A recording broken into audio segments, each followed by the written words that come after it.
भगवत गीता क्या कर लेगी इसमें, ये तो फालतू का रामायण गीता ऐसी रामायण फालतू के काम है ये। हमारी समस्या बड़े अलग तरीके की है भाई, मॉडर्न जमाने के लोग हैं। नहीं भाई नहीं, मैं आपको आज दावे के साथ कह रहा हूं, और हम हर बार मिलेंगे, ऐसा नहीं हम आज मिल रहे हैं। मुझे बताया गया है कि ऐसा सेशन रिपीटेड होगा आपके यहाँ पे, तो हम हर बार मिलेंगे, आप मुझे पकड़ सकते हो। मैं आपको चैलेंज के साथ कह रहा हूँ, ये बात दावे के साथ कह रहा हूँ। आपकी कोई भी समस्या हो, आपको लगता है लोग मुझे पसंद नहीं करते, मेरे फ्रेंड्स की, चलिए यही समस्या है आपकी, मेरा पढ़ाई में मन नहीं लगता, मैं इधर उधर की चीजों में ज्यादा देखता हूँ, या जो भी समस्या है, मैं आपको दावे के साथ कह रहा हूँ, आप उस समस्या को भगवत गीता के सामने रखिए, और उसका यदि सॉल्यूशन आपको मिले तो आप मानना कि भगवत गीता में समाधान है, और नहीं मिले तो मत मानना।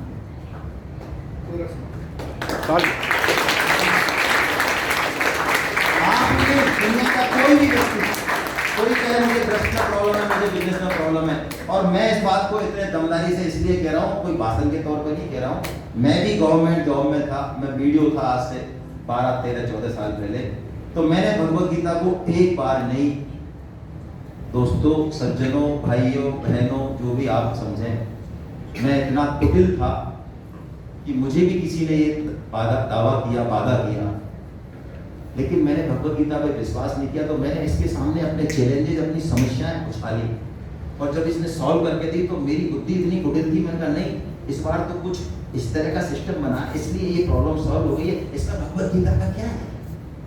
लेकिन मैंने 2 बार कहा, 3 बार कहा, 4 बार कहा, और जब भगवत गीता के चाटे पे चाटे पढ़ते रहे कि अब तो मानेगा, अब तो मानेगा, तब मुझे पता चला कि वास्तव में इसमें तो हर समस्या का समाधान है, उसका भी समाधान है, जिसको हम अपने पेरेंट्स से, अपने टीचर से, अपने ब्रदर से, अपने सिस्टर से नहीं कह सकते, उसका भी समाधान। वेरी गुड, बहुत अच्छा।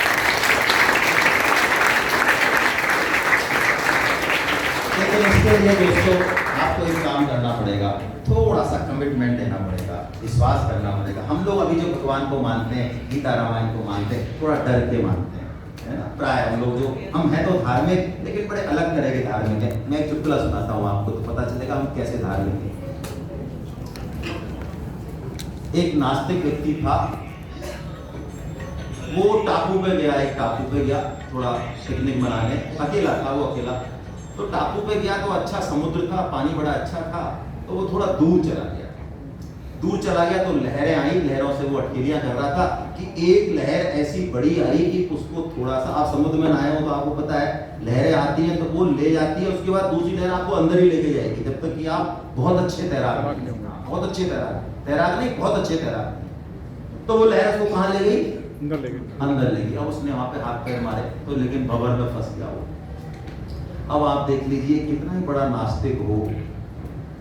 नाहरगढ़ में हम गए पिकनिक मनाने, हम बड़े नास्तिक हैं चारों पांचों, और हमारी गाड़ी अचानक मोड़ पे मुड़ी नहीं और सीधी 150 फुट की खाई में जा रही है, तो क्या बोलेंगे? हे भगवान, हे भगवान। अरे कौन से भगवान भाई, कौन से भगवान? यानी हम कैसे भी हों, लेकिन अंदर से आवाज क्या आएगी? हे भगवान आएगी।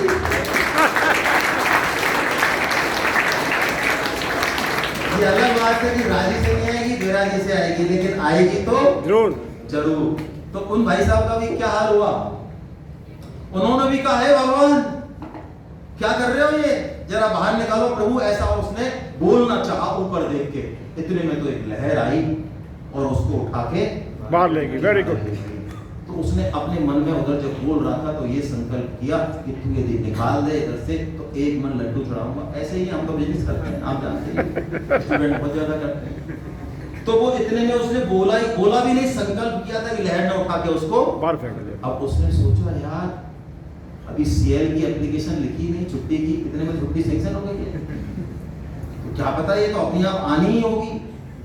फालतू 1 मन लड्डू गुना भाग करने लग गया, इतने पैसे कौन खर्च करेगा भाई, क्या लेना देना भगवान का। तो उसने फिर थोड़ा सा घमंड आ गया, किनारे पे आकर उसने कहा भगवान कौन से लड्डू, कैसे लड्डू, वापस। कितने में एक लहर फिर आई और खा के उसको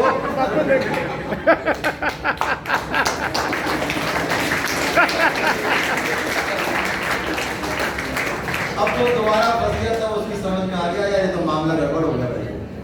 तो वो भगवान से देखिए हम कितने चतुर लोग हैं, क्या कहने लगा, अरे प्रभु आप तो फालतू नाराज हो। मैं तो ऐसे पूछ रहा हूँ बेसन के लड्डू के चलने के लिए।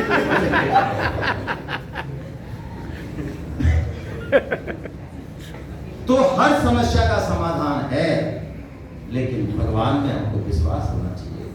अरे जिसने सब कुछ दिया, आप डेफिनेटली आप इस बात को मानिए, हमारे जो माता पिता हैं, जिस घर में हम हैं, जिस तरह का हमको वातावरण मिला है, उसके योग्य नहीं है हम, उससे बहुत बेहतर मिला है।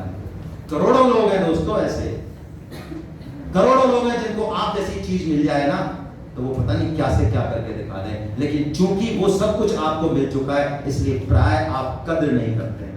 मैं एक छोटी सी घटना बताता हूं इस चीज के लिए। आप में से शायद ही कोई ऐसा बच्चा होगा जो साइकिल मिलने पर खुश हो, क्योंकि अब जमाना स्कूटर कार का बाइक का है भाई। आपको पता है, हमें हमारे जमाने में यानी 70-80 के जमाने में यदि फादर ने कह दिया कि तुम्हें इस बार जो है साइकिल दिलाएंगे, और जिस दिन साइकिल हमारी आ जाती है वो शर्त लगाते थे कि कितने नंबर लाओगे इस एग्जाम में तब दिलाएंगे। थोड़े समझदार ज्यादा थे। आजकल के माता पिताओं की तरह बेवकूफ नहीं थे। हाँ बेवकूफ है आज के माता पिता, बड़े प्रेम में जो है बच्चों की नाजायज डिमांड को पूरा करते। पहले के माता पिता पूरा कसते थे।